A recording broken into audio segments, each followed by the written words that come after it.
you were literally like a week or two before you left Daily Wire. It's been a while now. And obviously a lot of things have transpired, right? You've had a meteoric rise. Congratulations. Meanwhile, your opposition, Ben Shapiro, has had a meteoric downfall. Can you kind of take me through that day of what happened when, because I remember you had been in Miami for a bit, and then I think you might have went back to Daily Wire for like a day or two, and then they said, hey, we're going to get rid of you, blah, blah, blah. Can you kind of take me through how that all transpired and how you've been able to kind of use that cancellation from their perspective to just utterly destroy them and flip the roles? So, gosh, I was fired in, what was it, March of 2024, and I obviously was very surprised about it. I did not know it was coming. Look, even if I sensed it was coming, I would have never have thought that it would have happened in the way that it happened. I would have thought that we would do everything that we can to keep things friendly. I mean, you don't want to work for any company. It's just unprofessional to want to work, to dedicate years of your life to any company and not have things, even if they're not on great terms, you still want to make it as peaceful as possible. TMZ reported, and I have to ask you this because I've always been wanting to ask you this.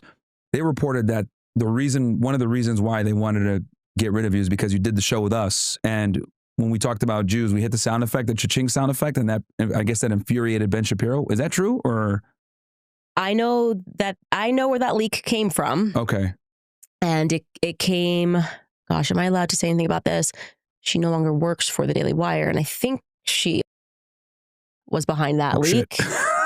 Yeah, so she no longer works for the Daily Wire. So that was interesting. I can neither confirm or deny whether or not that is true. Okay. But what I will say is I would have never expected that sort of a PR. I mean, it's just the opposite of the way that I am. I mean, I've worked with several companies. I've worked with PragerU. I have obviously a lot of disagreements with them now. But I had a very peaceful working relationship with them. They treated me fantastically. I've said it 1,000 times. Like, what I think about them now and what their contributions are to what we're fighting, I could never go back and say like one bad word about how they treated me. They were really good employers and very communicative. I ever had an issue. I mean, I think my contract with PragerU was like 2 pages. I'm not even kidding. It was crazy. Marissa never even wanted to talk about contracts. She's like, if we ever have to talk about the contract, she was like, you should probably leave because like I don't want you here if you're not happy. Yeah. Obviously had a very great relationship with Charlie Kirk, Turning Point USA. So for me, having never had any sort of a debacle ever in my life, in terms of working for people, it was new. It was global. There was so much happening. And I didn't know if we were going to survive it. Genuinely, my husband and I, it felt like it's like trench warfare. Your every move, you're not even thinking about the implications. It's like, I just have to put one foot in front of the other and fight. And I first and foremost, just grateful to God that my husband was just rock solid. I think if my husband had shown even a fraction of apprehension, fear, anything, I probably would have come apart. And this again gets back to the importance of marriage, because there are things that men are designed to deal with. Women are designed, like I was good on the psychology games of what they were trying to do, but in terms of just getting down and building the infrastructure and like, okay, we need to rebuild the podcast. We got to do this. We got to figure this out. We laugh now. I mean, even because my team came with me, which was something that was also a huge blessing. I'm so grateful to my team because I went to them and I was like, I don't know if this is going to work. We can't offer you health insurance. We have nothing. So if you leave the comfort of where you are taking a risk. Yeah. And we don't know where this thing is going to end. And also we're like being banned from society also. Yeah. So the chances of this podcast working when we're banned from everywhere, even YouTube demonetized us. It was slim to none. And they were just like, we're coming with you. So to look back on that, it's just a tremendous amount of gratitude and appreciation for the audience, my team, and first and foremost, my husband, So he helped you through that process. Because I remember like it was all over the place. And, obviously there was an enormous amount of pressure, but you were able to use that to your favor. You get let go from Daily Wire. You start up your own thing. And, obviously this topic is a very controversial topic when it comes to Zionism, Jewish power, and these other things. And it led to some things. What red pilled you on this topic that made you say, I got to speak up? Even though this is a very taboo topic, you can get, like you said, deal with demonetization, cancellation, losing an employer. What made you say, I got to speak up on this? I want to get into heaven.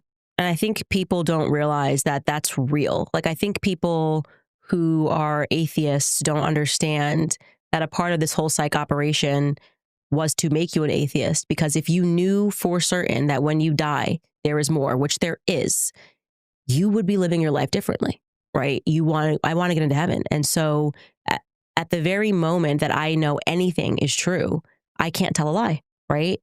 So when I was working, and giving the example again for PragerU, I genuinely, first off, wasn't up on the topic of Israel. It wasn't kind of a common discussion. There was no pressure on me to get out there and say things that are pro-Israel. I just genuinely believed it, in the same way that I tell people Charlie Kirk just believed it. There's no conspiracy. He just was like, yeah, Israel, I'm a Christian. And obviously Israel has biblical connotations, and so I support Israel almost like it's a periphery. Yeah, it's like a default setting. Yeah, when it's you're a in default the setting. Yeah, literally. Yeah, in the factory GOP setting. Yeah, and people who attack that and assume that everyone's in on an agenda should stop doing that.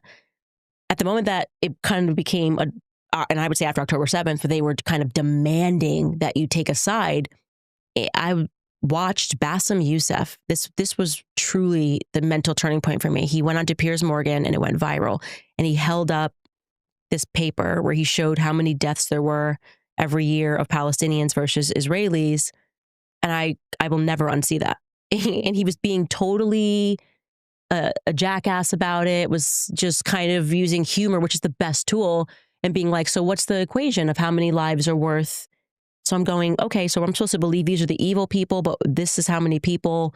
And then I had Norm Finkelstein on my show at the Daily Wire, because I was like, let me go to someone who actually is not an anti-Semite, right? His parents survived the Holocaust, and he's a professor who was denied tenure for a ridiculous reason because he's committed to telling the truth about Gaza, and he wrote so many books on it.